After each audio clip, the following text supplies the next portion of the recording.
So, Progress. all right, so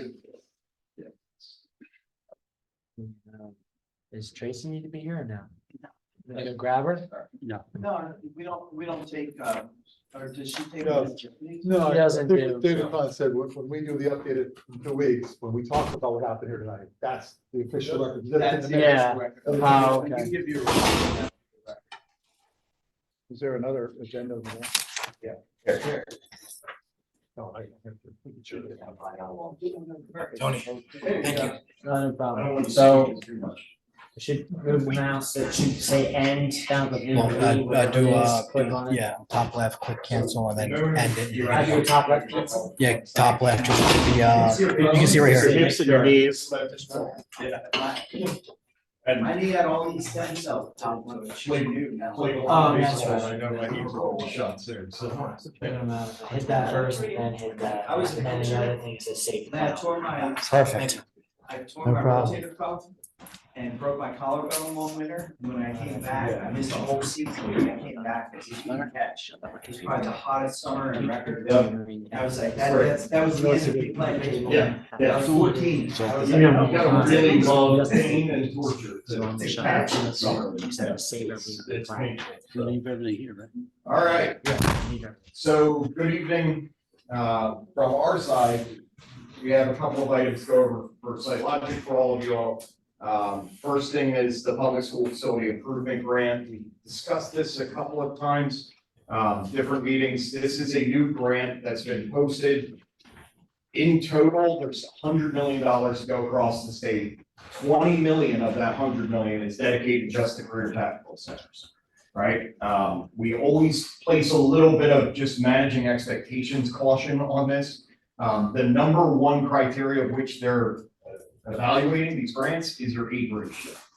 So everything I'm about to tell you, just remember that it's still, as far as upper bucks, I think a little more of a stretch to think that you're gonna get funded on this, but for all, you know, by all means, you should apply for it, which is why we're gonna discuss what some of your projects that are in your long-term facilities management plan might be eligible to apply for. But there's only 80 CTEs and 100 or $20 million, so. Right, I think it's 56 CTCs, but Oh, okay. yeah, it might be, I number 56 sticks in my head, so if you remember. Something, I was leaning towards 80, but Okay. It's even worse of a calculation if you use 80, right? Because that's 20 million divided by 80, right? And here's the other kicker. CTCs have to have the same minimum award of $500,000.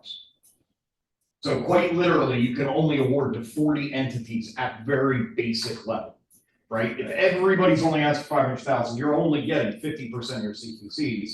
And also remember that Philadelphia and Pittsburgh have CTCs that need serious amounts of work. So they may end up tapping even more money, right? So, and there's ways around all of that law, right? So just part of my job is to manage expectations a little bit. I would not jump around and think that this is a guaranteed thing by any means. 24 years of writing these grants and being involved with it. I would say this is a long shot, right? But still nonetheless, you want to apply for it. Plus what that's doing is it's putting you in the eyes of your legislators, right? Just politically speaking, to say, yes, they attempted it, right? When grants go over and nobody applies, they don't tend to get the same amount of political buy-in to renew that grant year in subsequent years, right? When they can tell you, you know, we had a request for 800 million and we only dispersed 100, tell legislators, yeah, we need to dump a little bit more into this program, right? So. Now, this isn't the environmental repair grant. This, No.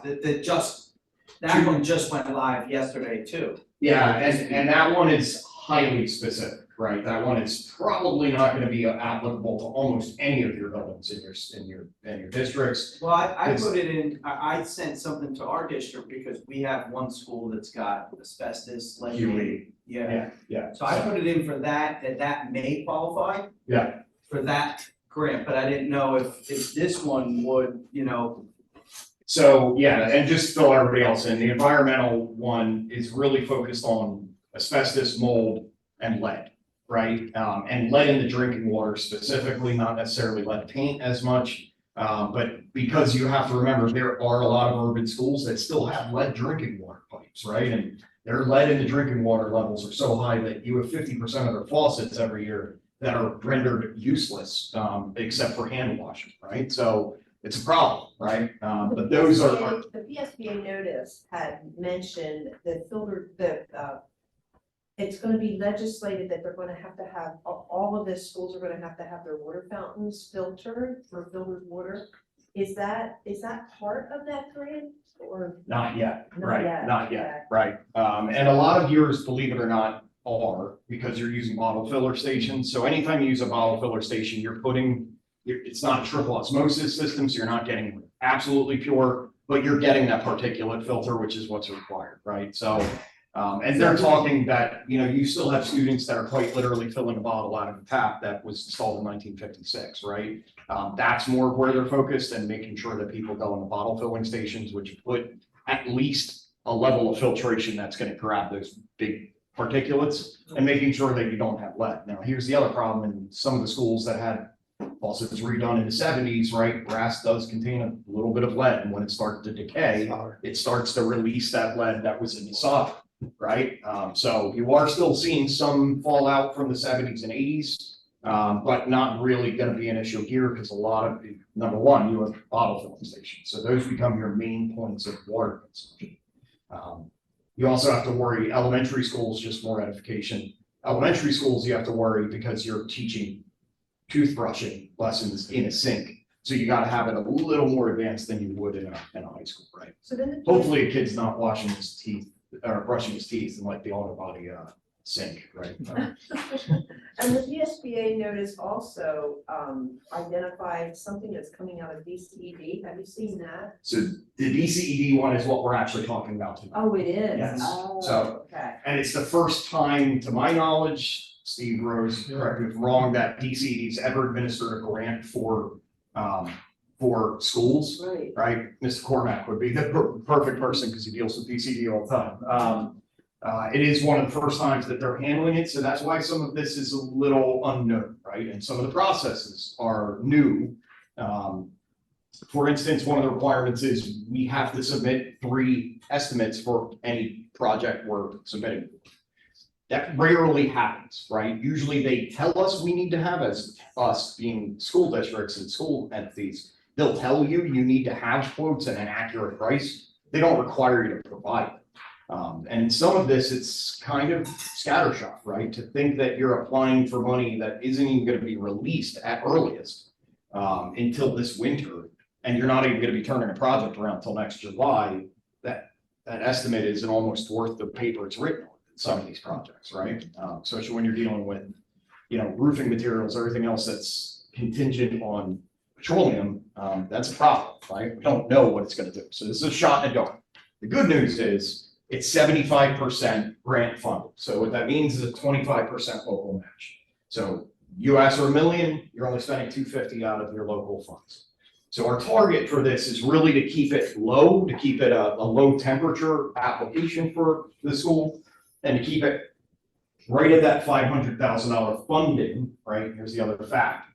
So when we're going through the list, we're looking for a number of like 660,000, which gets you the 25% local match and gets you to exactly 500,000 grant match, right? Because the grant can't be 500K alone, the grant award is 500K. So that 660 is like that magic number. I have a spreadsheet that I'll show you that'll help us as we go through some of these options. There are limitations on what some of the projects are. Out of the gate, when we met with your administration, one of the best ideas that could come to mind is especially your rear parking lot is decaying faster than expected, and that is to be expected when you have so much bus traffic, and there was a lot done. That last time that was redone, it's probably 2004. So you got some good use out of it, but you've also had a lot of equipment, right? Remember, you used to run a CDL program in that parking lot. That tore your parking lot out pretty well. Just stop, people learning how to drive stick again in a truck on a parking lot that wasn't designed for it. It's not healthy. So, long story short, Parking lots are not allowed as a explicit item. It would have had to been in an other or an exemption, and the likelihood of them approving exemptions is a little concerning. So what we're gonna show you is what was on your 5-year long-term facilities management plan from 2-3 years ago at this point. We've highlighted the areas that kind of make sense. Because here's the reality, that grant is due by the end of May. Right? Some of you, Penridge particularly, we've been working with you on this grant for the past 2-3 months, plus you've had engineered projects in the queue. For instance, LED lighting at Penridge that has literally been engineered for a year. So it's been sitting there waiting. That's a perfect application. Here, we're a little behind the 8 ball, to speak honestly, right? So This roof, the roof won't count. so here's the other major issue with this grant. Unless you deem it, and it is deemed an absolute emergency, which would mean you cannot open that school without doing that roof, and that would not be the case. So like gaping hole, we can't put students in here. With that as the only exception, you are not allowed to begin any construction activities until you are fully awarded this grant, or else you are null and void from the grant. So it's catch-22, right? Yes, the roof would apply, but you would have had to wait and guess that you're gonna get the grant in 6 months, do the roof next July. All right, which is how we started this conversation, take us back 2 months when I started describing this.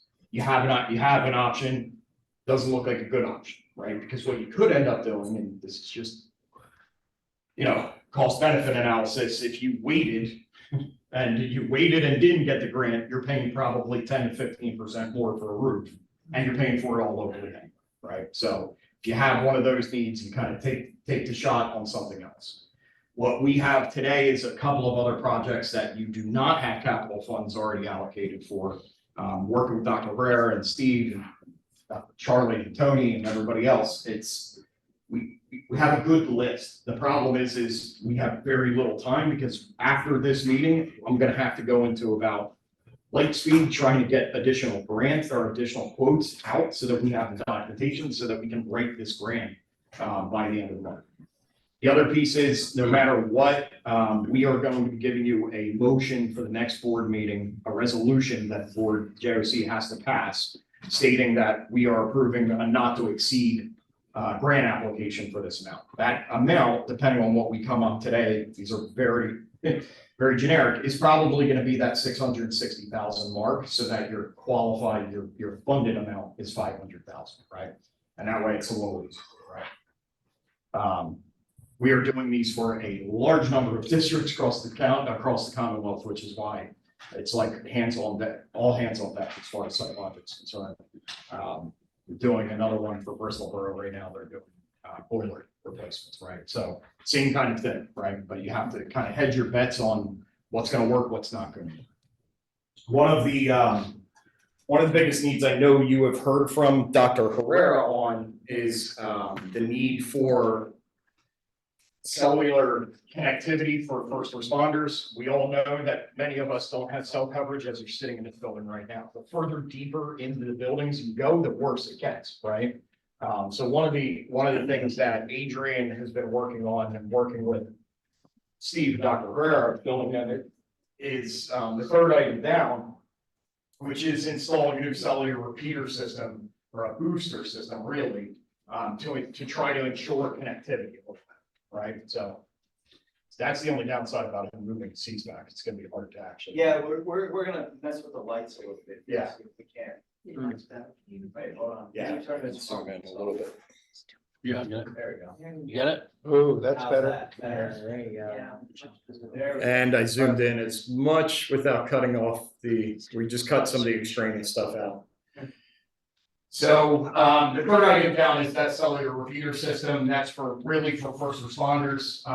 It's been priced out a couple different ways, given the prevailing wage rates back to Adrian, to try to go, and go to the vendors and try to get us more accurate pricing, because again, it's just trying to fit things into this. All of these would have to meet prevailing wage. The first one was upgrading control. So as everybody knows, we did the controller, right? So we don't have, you know, have to jiggle the connection anymore on the controllers, but that didn't touch your front end of your control system or any of the pneumatic, any of the controls that are in your systems. Our previous long-term facilities plan had that estimated at 189,000. As you start to experience more issues with your lighting control system, what we did is we bumped that number up to include capacity to potentially do more energy management using lighting and heating and air conditioning together. So that's another, you know, it's an educated guess, but that is a rough order of magnitude as far as what it may take to get to that point. We certainly do not have enough time to engineer that project today to get you to an engineered status. We don't need it to write a grant application. So this, any of these, to be quite honest, a lot of these are,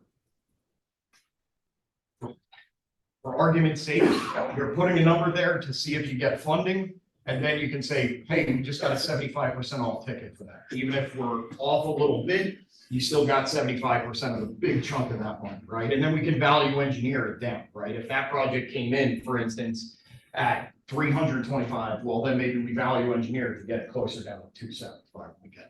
Do we still have pneumatic controls in here, or is everything electric now? Everything's electronic to my knowledge, and pneumatic's been worked out for years, so. Okay. I know Quakertown still had a couple buildings that still had some pneumatic systems in it, and we've been slowly replacing all of those. Yeah, to be quite honest, the tech school's pneumatics were ripped out back in 2001. And then anything remaining, there may have been, electromechanical to pneumatic control systems on your old boilers. All those boilers have been ripped out and replaced during your activation. So you're well out of the pneumatic phase in this building, right? But it still doesn't mean that a lot of the control systems that are in place aren't doing what they need to do. And that money is, a lot of that's just programmatic experience, as some of you know, to actually sit down and redesign processes, flows, inputs, and automations to make it easier so that the building's just smarter and it does things on its own, rather than try to fight its own systems, right? It's just an evolution of energy management system. I explained this when we did it originally. You should never see energy management as a destination. It is just a journey, right? And you're constantly going back and revisiting it because you start to realize everything else, right? And I always shared this experience, right? Having emergency management experience, every building that I've evaluated and I've written state evaluations and federal evaluations for on safety and security, one of the first things I always wanted to see was the ability to open at 100% and close to 0% your outside air dampers, right? Everybody's like, why would you do that? I'm like, well, if there's a hazmat fire out front, you want to be able to close your damper so that you're not bringing all that hazmat fire in. Last year, everybody came back to me and said, you remember when you made us do this? There's this smoke for like 2 weeks from Canada, and we were able to close them off and we were able to operate schools, right? Other schools are having to ventilate that and try to get it out. There's a good example of just evolution, right? You start to think differently. And vice versa, opening it to 100% allows you, when you have a COVID exposure, to restart that slow faster, because you're opening those dampers, you're flushing that building out as much as possible to get a contagion and contaminant out, right? The original intent is terrorist reaction or, you know, antigen style response, but it ended up applying in 2 completely unrelated ways. But it's just a good example of evolution of energy management, right? We would have never thought of that before, but now you think about it, right? Also, just thinking about changing of weather patterns and being a little more responsive to, you know, it being 90 degrees in April, right? 10 years ago, wouldn't really have that problem. Now you're starting to see 90-degree days, you know, and vice versa, you're seeing spikes at, I think, what, we have a 78-degree day in February? Yeah. But it was 90 2 days ago. That's what I was talking about. So April 30th was 90 degrees down in North Penn. So yeah. So yep. It's that warm up here too. Yeah. So anyway, long story short, that's why energy management is just going to continue to evolve. That should always be kind of in your mindset. So that was on the list as well. The other discussion item that came up, and this was one of the internal discussions, was replace the clock and speaker system. You can see in this room, the only block is actually blocked by the drop ceiling or by the drop, projector screen. And then the PA system just to enable you to do more integration as far as being able to call from a cell phone and actually put the building into a lockdown, utilizing all of those resources without having to have somebody literally behind the front desk making that call, right? Forward focus all of your systems. The next ones that came in were ADA upgrades. Two of them, one is the faculty toilet rooms. Those are all the way at the far end of the faculty of the annex building. Those of you that remember, it's my drafting. The drafting was all the way down right outside of electrical technologies, right? The reality is those weren't touched. The two that were in this administration building or the administration area out here were not touched during your renovations, namely because in order to make one ADA bathroom, you're going to have to lose the other, right? And in both of these cases, we are going to make an attempt to get it to ADA. Annex, you probably have a good job after speaking to your architect, GKO. Annex, I think we might have a running shot at making it fully ADA compliant. The one in the main building, you have no shot at actually making it ADA, but you can make it more ADA friendly.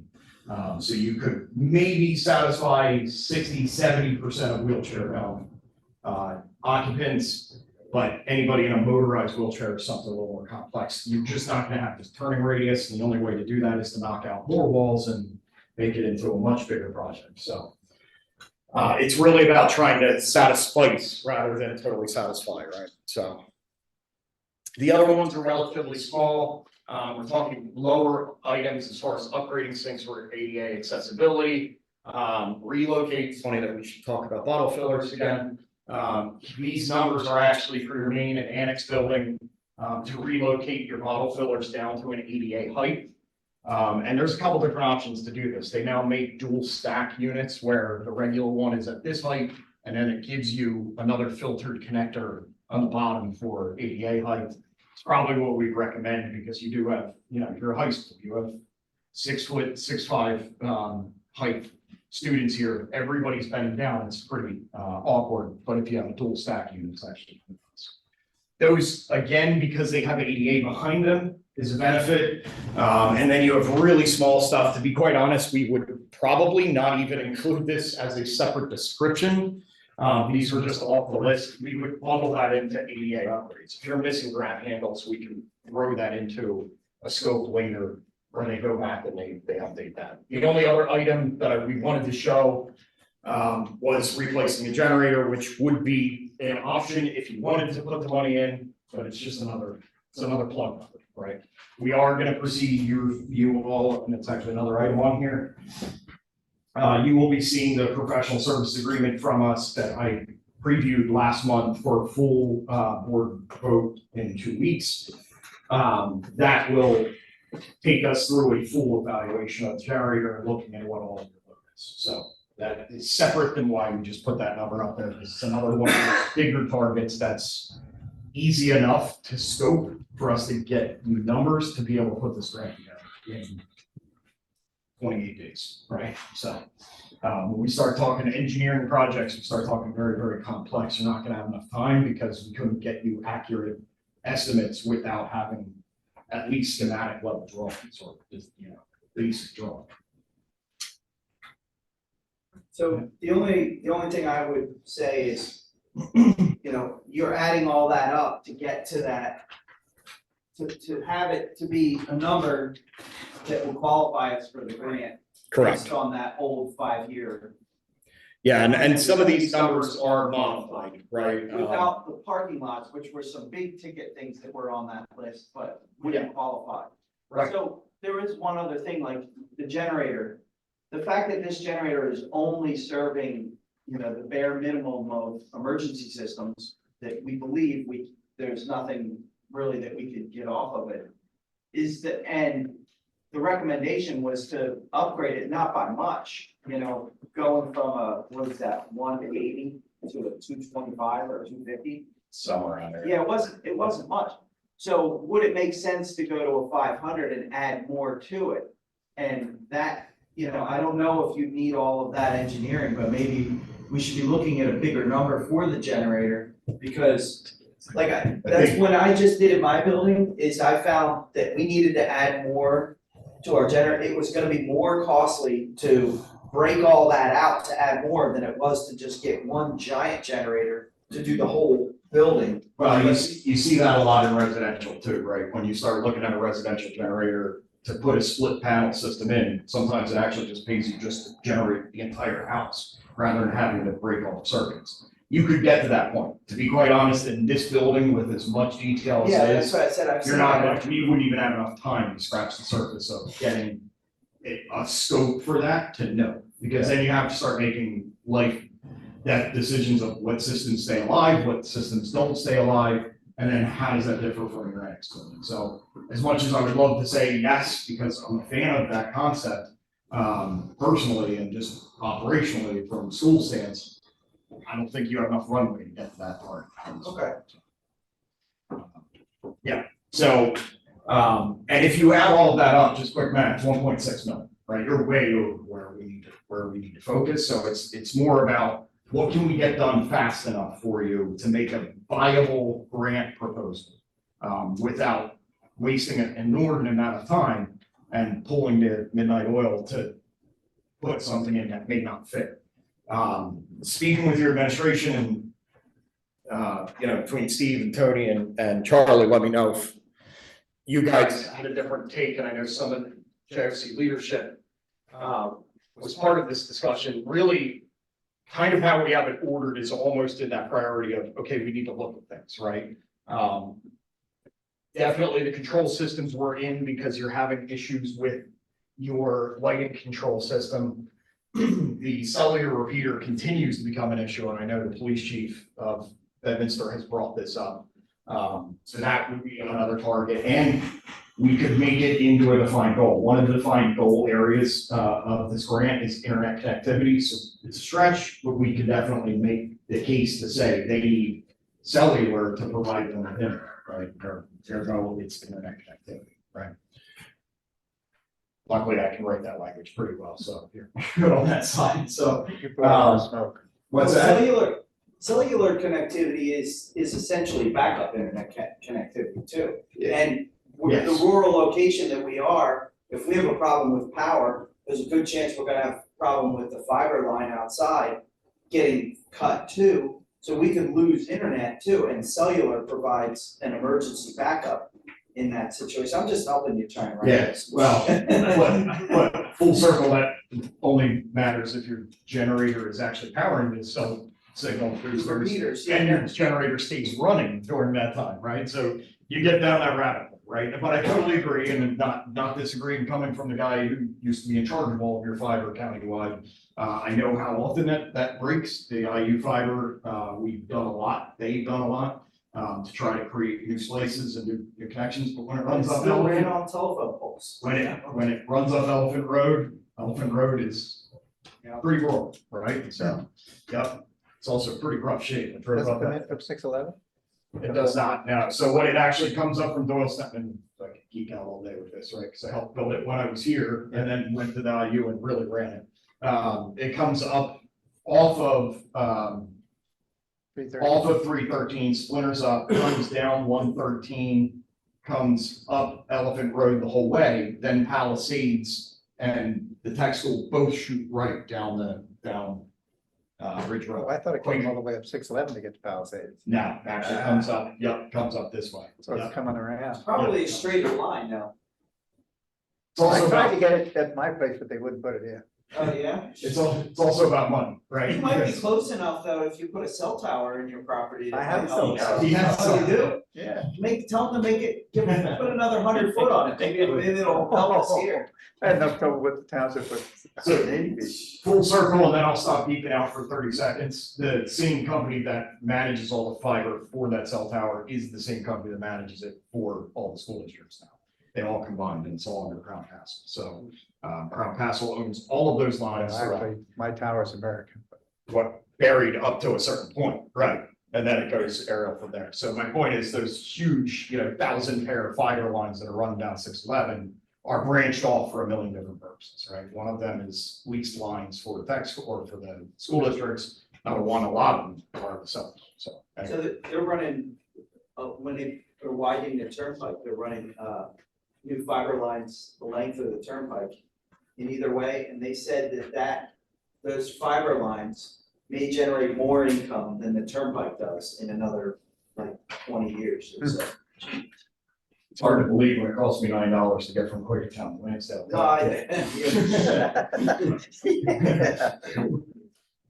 It's almost a joke, but you don't know how much anymore. No, 'cause you got easy. Yeah, you got Easy Pass, you have to look it up and try to find it, right? So, anyway, so what we can do is just kind of do a quick costing calculation here and say, okay, what goes, what doesn't go, just to get us to that 600 and 660 mark, to get us right to that point, right? So.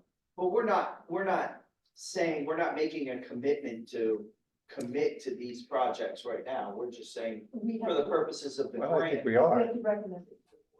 Yeah, Yeah, I think we are. what you're committing to is that if you're applying for this grant, right, just to be clear without Mr. Constant sitting here, what this resolution is basically saying is, yes, we approve these projects, and if we are funded, we're finding the 25% match for those projects. You're not gonna be able to go back and go, oops, we made a mistake, now I wanna go buy this really cool new fancy salt shed. They're not gonna allow you to do that. hey, Thanks to that. I'm just telling, like, I'm giving you a good example, right? That districts try all the time, like, hey, let's go do this other project. They're not gonna What's allow it. 25? No, it's not 500,000. 25% of the 1.6 million. No, that's where it came out for the 660. 667 is hard.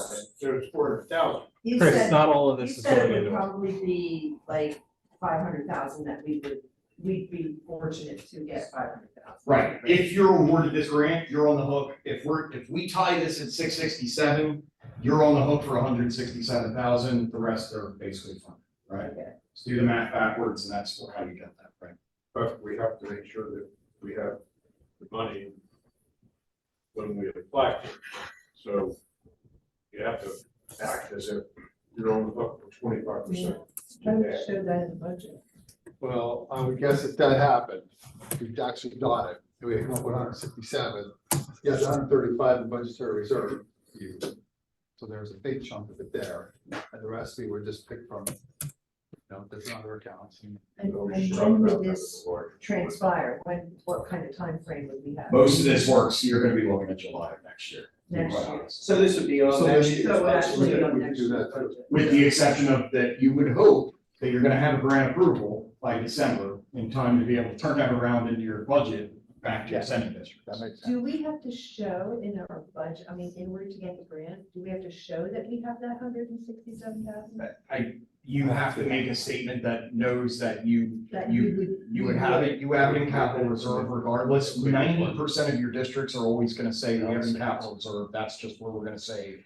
And if we come to that point, we're gonna have to use it from there, right? Typically, that's how it's done. It's not usually like, I have this exact line item, especially when you have a funding year gap, right? You have a fiscal gap here of a year gap because the grant wasn't announced until January, right? Budget's already built, right? And now it's not being approved till December, right? So you can't expect to have a line item. for Next year's If you budget. break down that 160-some thousand, you're looking at 80,000 for Quakertown, 60 for Penn Ridge, and 16 for Palisades. I don't think that would be, for our capital projects for a year in our budget, this year we're doing, $1 million. Asking that much of next year to get this many capital projects done is reasonable, I think, to ask the semi-district boards. Palisades is ahead of the game, we already You already got your We already 16,000 we square put foot sock $500,000 away. In sort of a a, dedicated in fund. a tech So school. the good Yeah. one, yeah, the designated fund balance. Designated fund, yeah. But that being said, it still needs to show up in the budget from here. Yeah. But next year, Next year, correct. Yeah, and you can't imagine, there's been not a ton of guidance given on this, but with grant approvals coming in December, there is no way they can have a reasonable expectation these grants are done and totally executed by June. especially when you're talking roofs and window systems and everything else that have lead time sometimes of 3 months, right? So some of the amount of work that you're talking about in some of these districts, especially when you start looking at the big ones, it's pretty immense, right? You're gonna have potentially a 2 to 3 year exclusion period. I think they're going to announce the winners come October. The money being distributed by the end of the year. End of the calendar year, right? So 500 is the minimum, The minimum award. and what we're asking for a little bit more than that, but. You're actually asking exactly 4 or 5. Yeah, Right, so by asking we're at only asking 667. for we're only asking for the minimum, so. My fingers are crossed. So, let's just do a what if, right? If we take the 275, right, it's gonna automatically calculate how much we're missing. So say that we're doing this.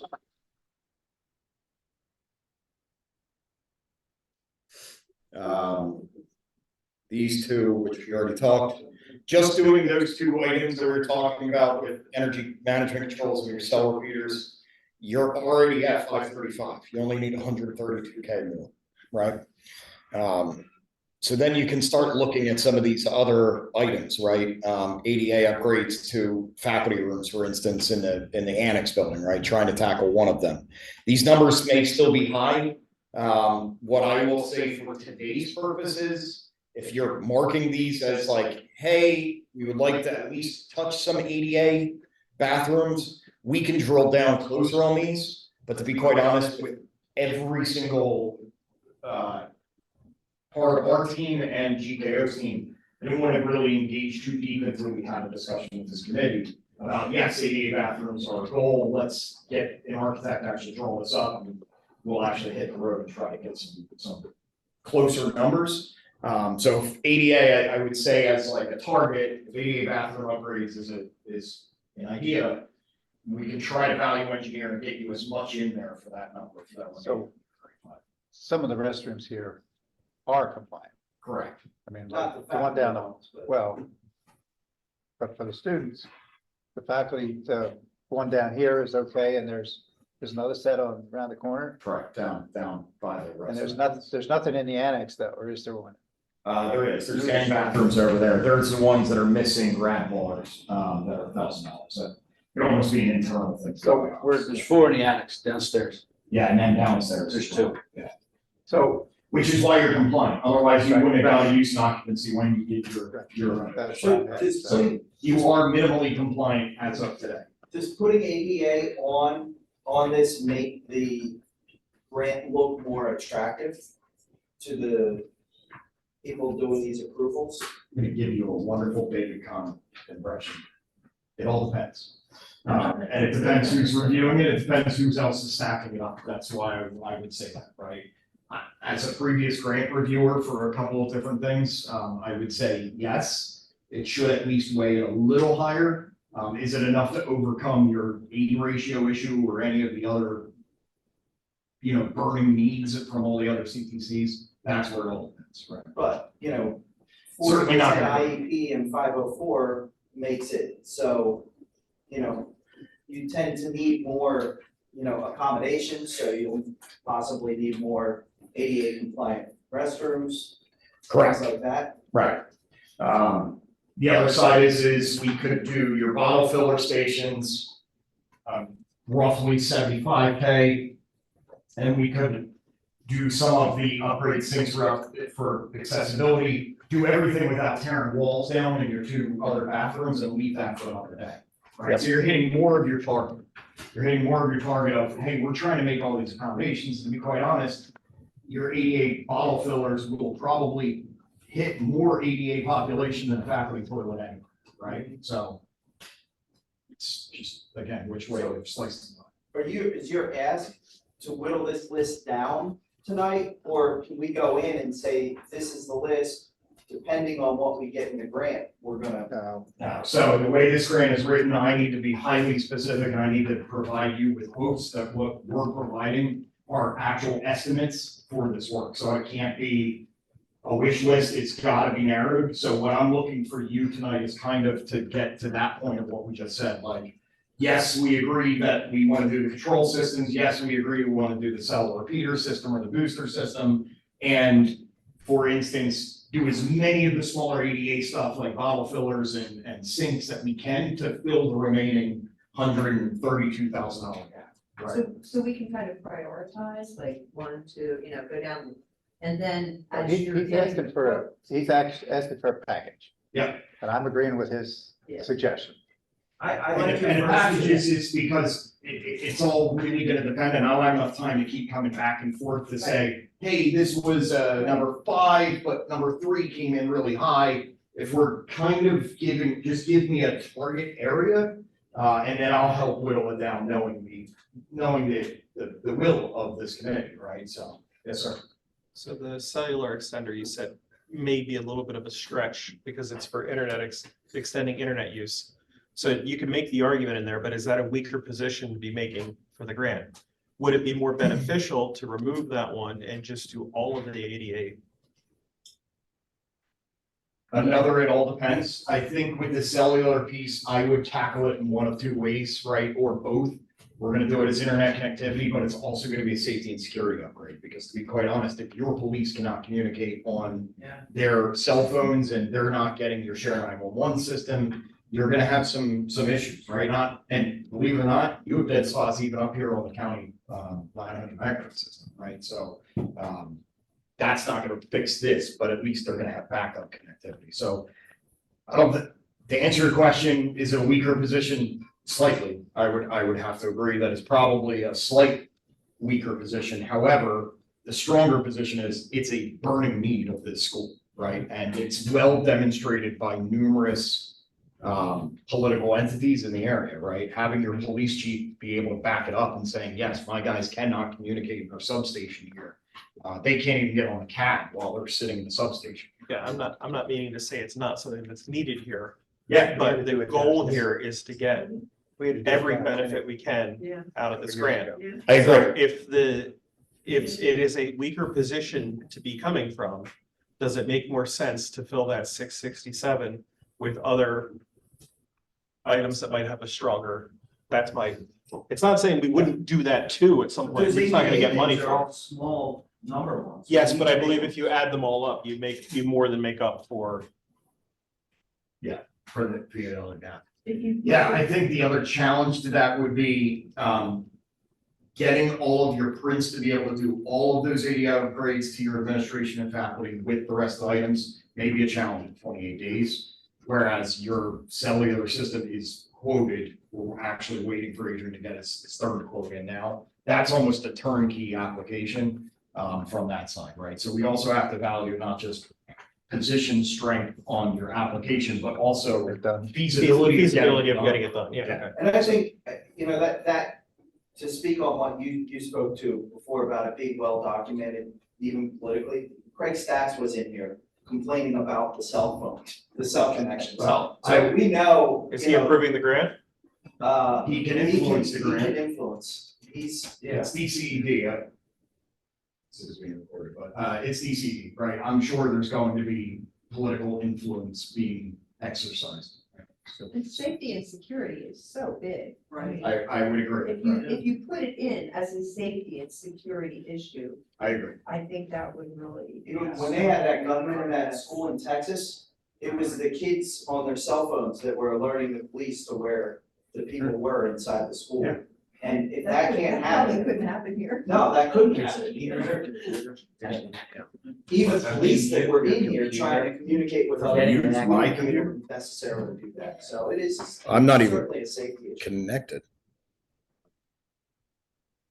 You said there's an echo. Yeah, I'm not. Neither one of these are connected, so they're not, they have no microphone. Adrian. so. No, excellent. Maybe see if that gets any better, but Okay. So, yeah, everything, right, it makes a ton of sense, and I would agree, I think we can write it pretty well, and to answer your question, once you write it, that's when you reach out to Representative Stats, say, hey, can you help push this along, right, and even if it's just a letter of support that he writes back end for it, We've seen this, right? A lot of us have seen many of these grants that it goes a long way, especially in a state-run grant where it's not using federal money and anything else. They have a little more wiggle room for some of that, right? And Jared Colton would probably support it. Mhm. Okay. We letting him pick those ones? Can you zoom them back in so we can take a look if you wanna, if you want our input? I agree with you on the first two items. And then to make it up. Right, and then what I would say is, you know, really focusing, let's just Faculty room and the ignore, bar fillers. we'll just hide the generator because it's too big of a target for you. So yeah, if you just take these items right here alone, you're 148, you almost exactly fit it, right? But again, the generator is another safety, a building safety issue, if that's. Yeah, well, we don't know. Maybe. We don't have the data yet on that, but. Yeah, and this is me acting as your advisor, I'm not sure you're gonna have enough unanimous board approval to justify that one, whereas these other ones you might have more. It's not yet, anyway. Is that a nice way to say that? Yeah. Okay. It's almost like I've done this before.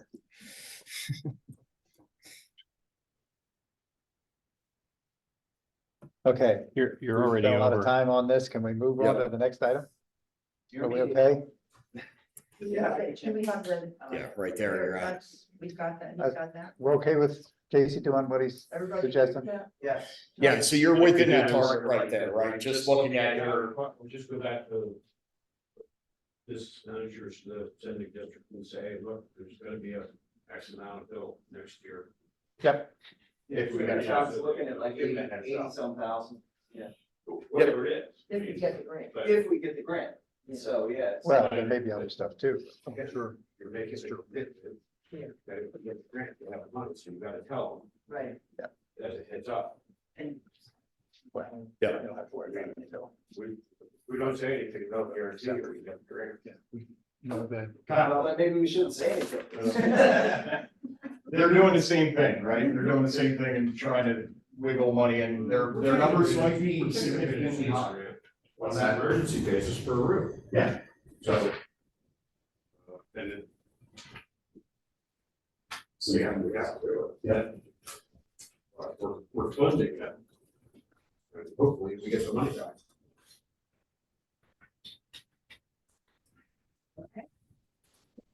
Okay, all right, so the second item on our list was professional service agreement for construction management of partitions. As you remember, when we got to a value engineering aspect, right, we had to lower the total cost of the culinary arts renovation project to fit it into what available money you had left. One of the items of that was the installation of the partitions, the operable partitions in the cafeteria. We removed that from the Giza scope, right, so that we're no longer managing that project. We helped negotiate a price with you through CoStars to go out and purchase those with installation through the Modern Full company who deals with that, right? There was some in-house work that needed to be accomplished to facilitate that, right? There needs to be some soffits removed, some drop ceilings modified, not a ton of work, but enough work that it's gonna be a couple days of work, for in-house. Just through the transition since then, almost a year ago, almost to the day, a year ago from to now, you're down to the point where you don't have true in-house facilities technicians, I think, except for one that's still, employed by the tech school. So now you get into an issue of prevailing wage and contractors doing this work. If they can do it within their existing contract, it's one thing, but if it's additional work, you're actually a prevailing wage contingency issue. So we were asked by your administration to propose a professional services agreement for us to come in and manage that, the construction of it, go out and seek quotes. We do not believe this is gonna need to be a bid project, because nice thing is buying the partitions off of CoStars eliminates that cost from your bid threshold. So that's bid ineligible. Now we're just looking at the amount of work. Even with, you will still have to pay prevailing wage because your total project cost is still over 25,000, right? But looking at, just off the cuff numbers from like Walter Brucker, who just did a great job for you guys and a couple other pieces around the area. You're looking at hopefully under 10,000 of work, which actually gets us to only, quotes level. We're not having to bid this. But this would allow Site Logic to help manage the project for you. Also run your prevailing wage determination and manifest and all of your certified payroll. Okay. So that was, we don't have a number for that yet. That's about 3 days old. We're running those numbers right now. We will get you that PSA in time for your board approval. Is it in the budget? Yeah, so actually, when we were talking about the capital project way back, when we transferred the money to pay for the 1.5, you saw the balance is actually 1.9. It's 1.9 because you set aside 400,000. 161 of it's for the partitions and the other one was for the contingency for anything else in the cap, including this labor we're talking about now. So there's 400,000 dedicated for that. It's already set aside, already committed, So there's 400,000 to do the roughly. $10,000 worth of work? Well, 161 of the 400,000 is the. Right, Yeah. Which you've already committed to, right? That's So part of roughly the. What if we would do one partition at a time, is that? Would That's not under the prevailing wanna store it rate somewhere? requirement? Actually, the fact that you just asked that question would make it not eligible to be broken down. So, if you want to do that, you got to be a little more creative about it. But no, in all honesty, and I've said this a lot, and it's just an easy analogy. If it walks like a duck, quacks like a duck, it may be a duck, right? And prevailing wage, bid thresholds, all of that. I'm sure Steve's not going to argue with me. You err on the side of caution, and if you think can be seen 5 years down the road by an auditor as it was all one, it was probably all one. And I know tech schools had issues in the past with piecing those out. And not anything major, but it's audit findings, and you've had a clean audit for a couple of years here. You want to maintain. Stay that way. My recommendation. I was just kidding. No, I'm only teasing. I'm only teasing. Prior to COVID, most of the right to know requests were all about prevailing wage jobs.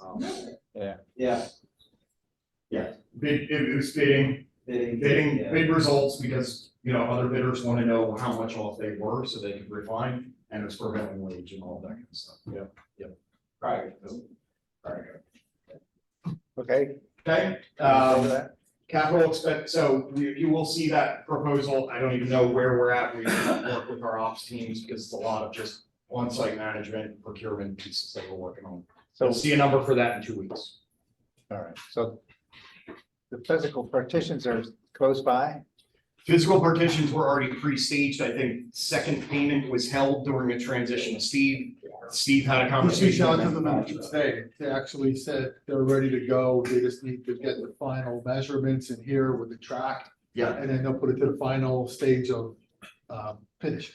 Perfect. And you would, Site Logic would be able to get on it to get it done when Yes, when yes. they're available. We're gonna make it work, right? Because Okay. you're so close to it, it's not an inordinate amount of work, because I got you almost all the way to that 20-yard line. We just gotta take it a little bit further, right? They just need to be able to calculate our time to do the prevailing wage pieces and all the insurance and bonding that we have to go into on that. And for Dave Jordan and Navy Corps, this was all originally part of the cafeteria project.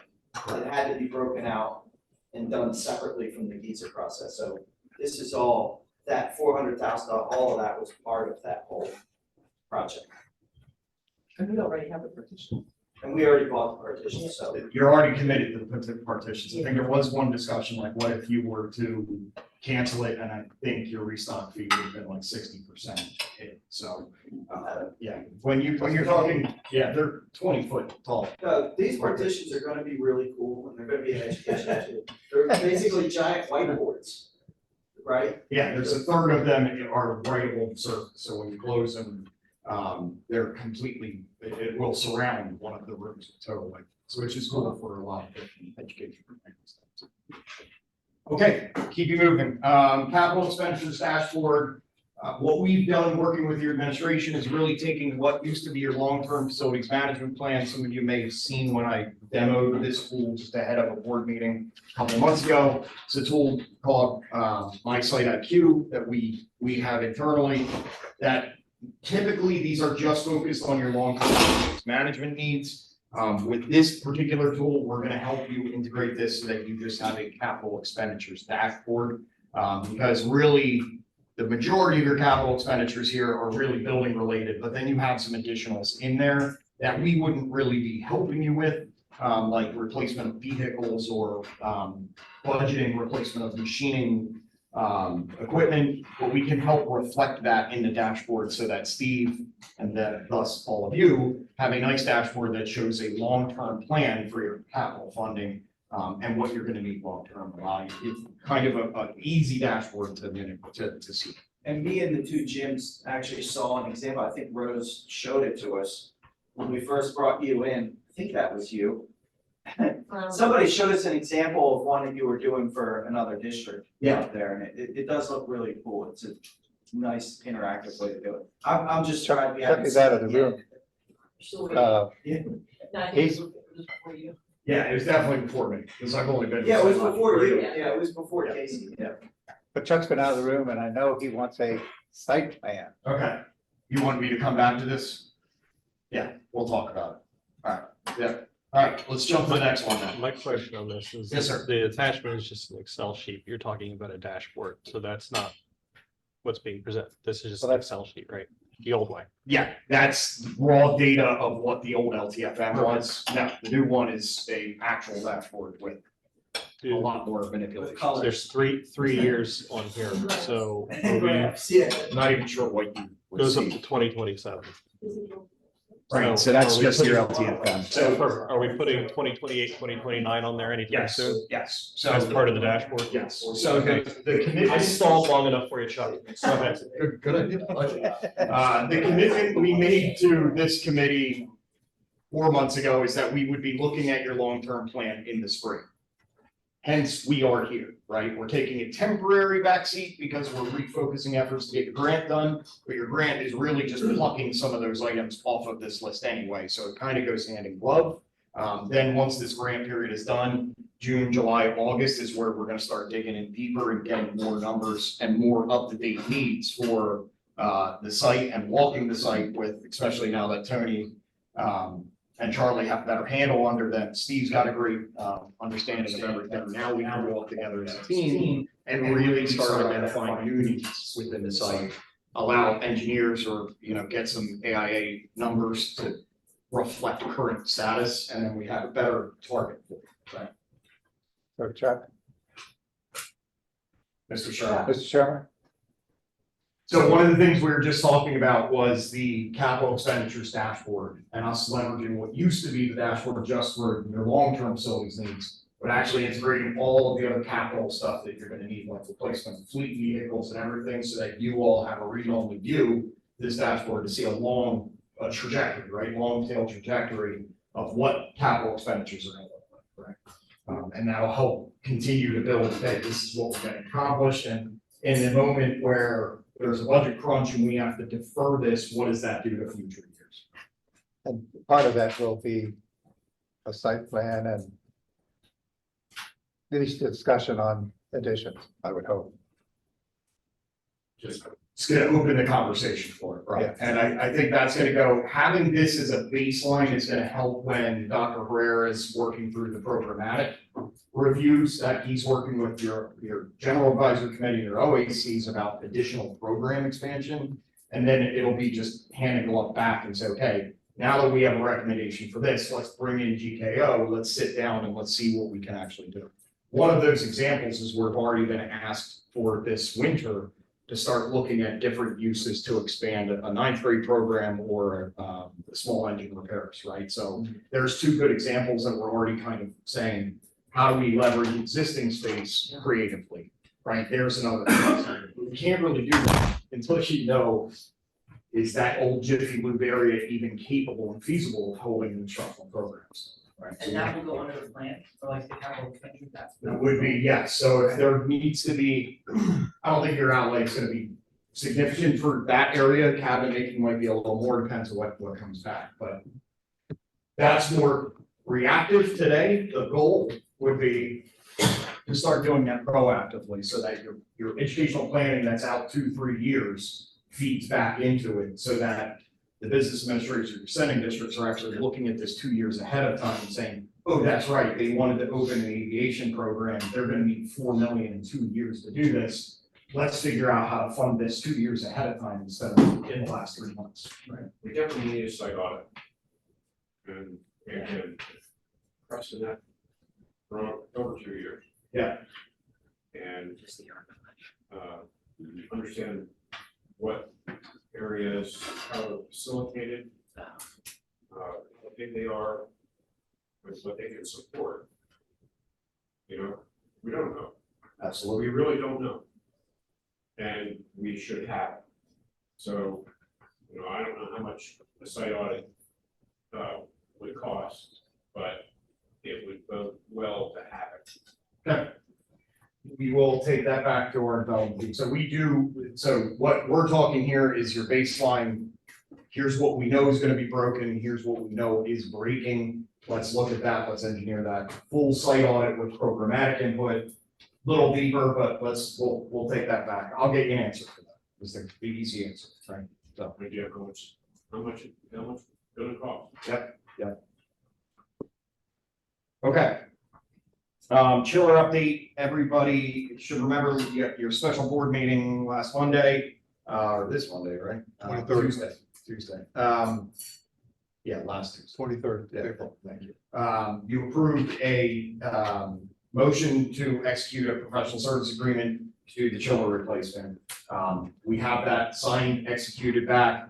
We have start drawing up shop documents, shop drawings, and some base specifications. We're going out to those 4 vendors. The goal is to get that done, preferably before the end of this fiscal year, or at least during the summer period. So it's gonna be dependent on when we get the compressors. But we're all on target there because we're not gonna have to bid it.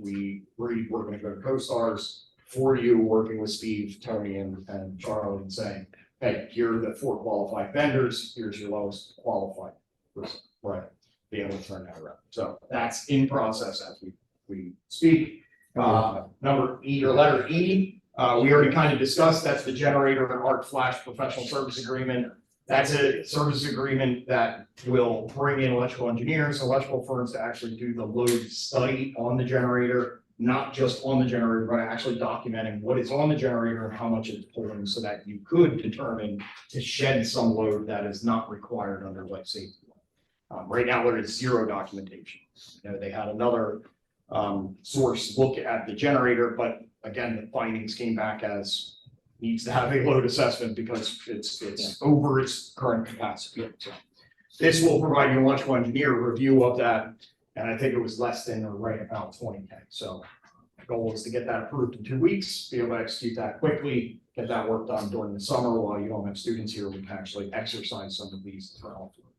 So slight rewind, the chillers, when you said you're gonna do CoStar, so you'll find the lowest bidder. Is it always best to go with the lowest bidder if there's different equipment that may have better reputation or better Absolutely. lifespan?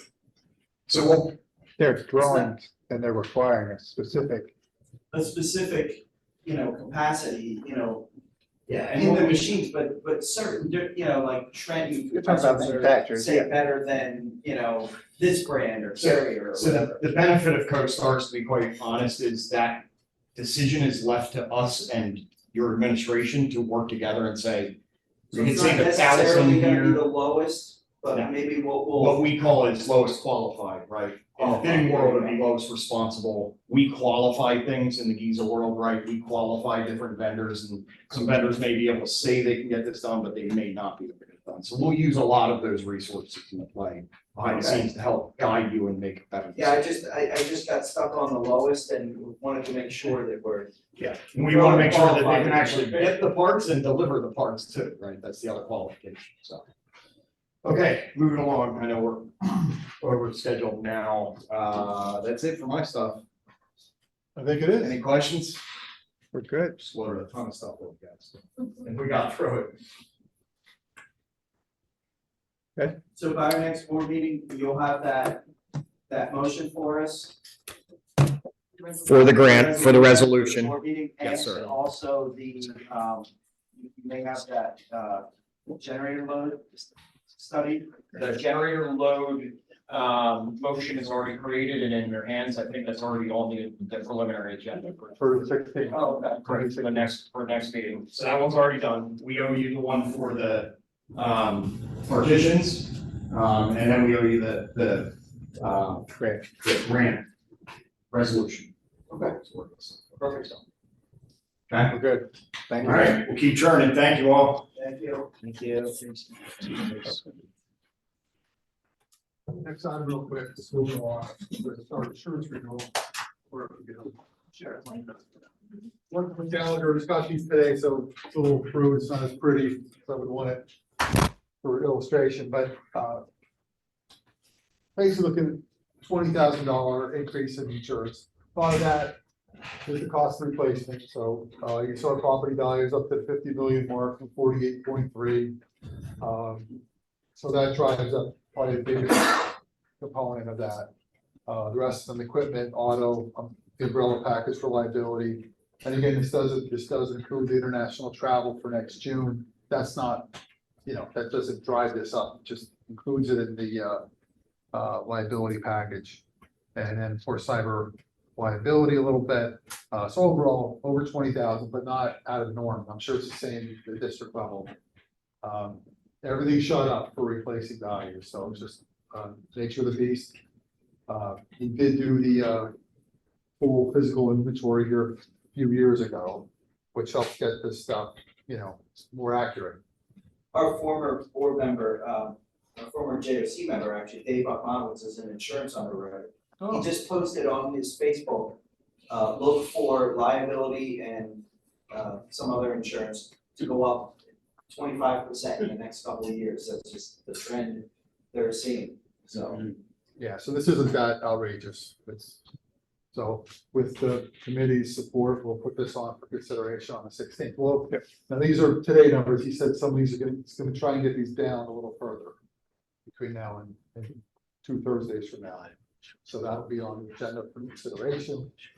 So the only person I have on here, you got a number of FTE students at 500? Is Would that they- okay? What they did here is, I guess, based on trend and capacity, they put it maybe 1,000. But they're not 1,000 aren't here all day long. You know, So- 500 here and more, Okay. 500 there. So it's any given time, there's never 1,000 kids here, 900, like 907 this year. They're not here at the same time. So they underwrite it, if you've been an actual incident here, the only exposure is, half of that. So what about an event when we're entertaining students enticing students to come here when there is 1,000 students here? I don't think we ever have 1,000 students. But it's more, right? It's more than what's typically here in a day.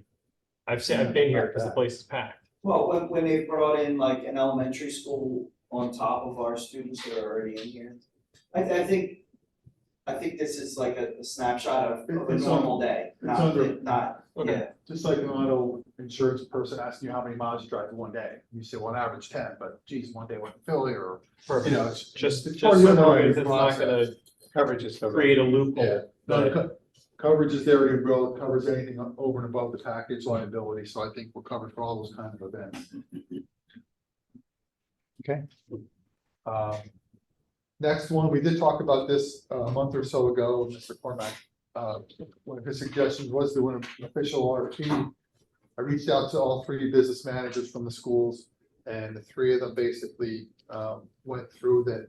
In their time, they've never done an official RFP. What usually happens is what I just did. I contacted Penn Community Bank, which has the right to work out. We have one at Quakertown National, and then we certainly have the capital reserve at Pliget. So basically, from what my research showed, Penridge has Quakertown National Bank roughly right now about 5.38%. Palisades does a lot of Penn Community. That rate there is about 3.57% in March. Quakertown is all Quakertown National Bank from what I got, about 5.10. Now, keep in mind, all of the districts are a lot, much bigger money than here. So we're not We're not sitting funneling, on that much. so you have leverage to get better rates than we do, but in my conversation with Penn Community today, and I told her what we were doing, so we don't wanna go through it, but if we have to go through with it, then, you know, everything's up on the table. They said they'd be willing to go up to 4.5% for all of our accounts at Penn Community. And, which is great. I mean, we're close to I don't think we would get much better just in the market. With, so, in all the service, I'm happy with the services, people are great. Good outfit. And what is your rate now with Penn Community? When I first got here, we were at like 0.25, so they agreed to put it up to 3.25. And that's when Mr. Cormac said, why don't we just try to do a full RFP, see what else we could do, but like all the services are equal, like the positive pay stuff and everything they do for us. I have no complaints, they're super, get them on the phone or email, they help out, to the nth degree. So I have nothing, you know, but nice thing to say about both things. So I would certainly suggest with that in mind, there's no reason that A price, did QMB give you a price? they're getting back to me. That was one of my, what happened was I called yesterday and you have to call the 800 number. And then they say, I told them what was happening. I'm like, who's our relationship manager? Because I really did. I met the Penn Community came out when I was hired. And we met with them, but no one from Quakertown National Bank. So I'm waiting for a call tomorrow now from the relationship manager for our account. Which I don't know if it's the branch manager, but I talked to, I think, the assistant today. So, but again, good people, but they're gonna, it wasn't as easy with Quakertown National, but we have the one account at Quakertown, so certainly recommending we just keep things that, because they jumped up to 4.5, which is great for us. Yeah. For the money that we have, that we funnel through. And thank you. And not having to change. And not having to change and, 4.5. you know, the Yeah, paperwork's that's where done. we're currently on. Okay, and they're gonna either go down on QMB, well, he said we have accounts at Penn Community and QMB. Right, majority is Penn Community, we have our payroll account at Quakertown National. Guessing, we did that just to spread the wealth a little bit through the years. Every bank wants to have a piece of the pie, and I'm sure that's what happened. And the branches are closer, and communities more over here. Right. And up there. So we always need a Well, local. there is a Quakertown branch in, let's see. Yeah. Oh, yeah, Quakertown National's got- And Quakertown National's over here, Yeah. and communities over there. Yeah. So committee's okay, I'd just rather stay status quo with that, and then things all right, so, you know, hold them accountable, keep their feet to the fire with the rates. Things, you know, I don't know, if the Fed kept the rates kind of steady, did it move them, but as things go with the economy, the election, who knows? We'll keep their feet to the fire with the rates, or they always know that we would go somewhere else. Yeah. But that's okay with the committee. Well, and it's good for them to see that we're paying attention to it. I totally agree, because otherwise, They don't. They never change, You're we still sitting be back. at 0.5. yeah, Yeah. so. Well, Yeah. big know about that. So sometimes just those phone calls and just push them a little bit. Yeah. Cause I just told her, listen, the committee's gonna talk about it tonight and if you're still where you're at, so Is what it make is. their decision easier to just raise the rates. So they came through.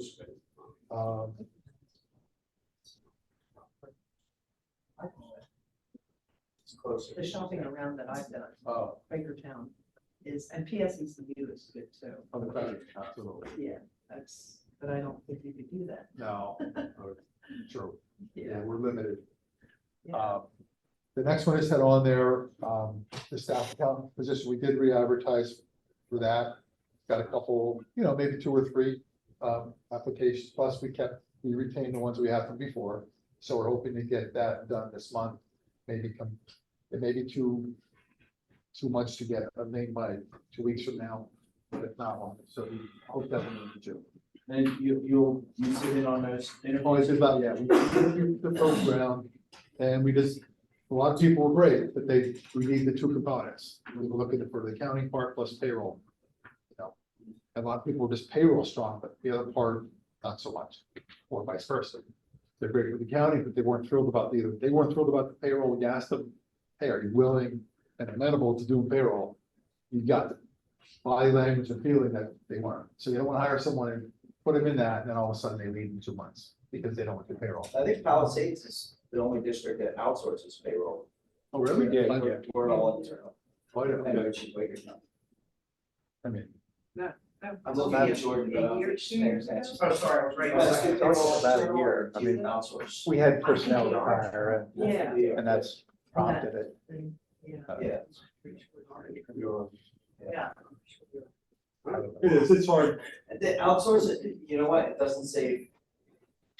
I had my company external before and we brought it back in-house because it was just too expensive.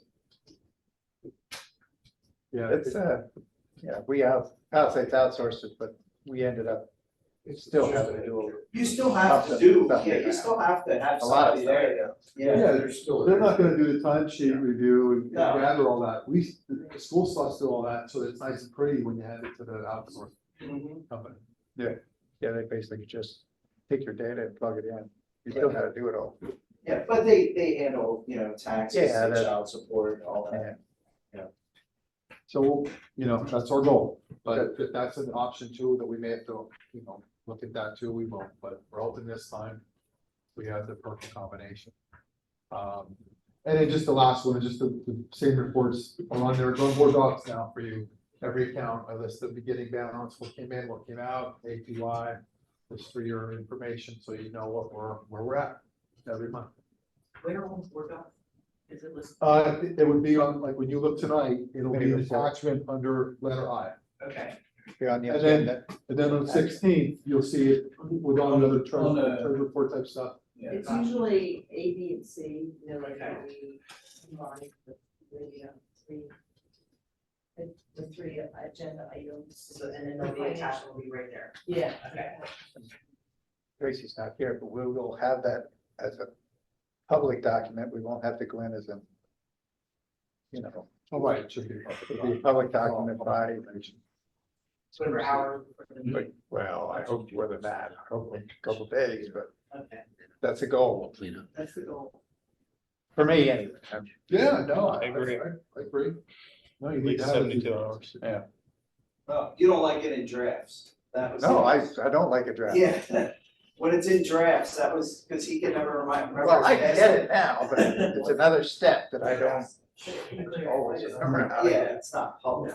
But it's not even, I mean, the draft is actually usually just a copy of the basic format. It doesn't really put the. It's not user friendly either, yeah. At CIT, we, on a Friday before Thursday meeting, we will put it out, say, this is what we have so far. Yeah. And then, or Monday, if it got too late, but then we would spend from that day till Thursday, say, well, here are the changes. That was, you read that, That's what I think. A change, B, two change, C, we had to add I. That's how we handled it there, just to give you something, at least what we have by Friday, Monday, before the Thursday meeting. Work on that for us.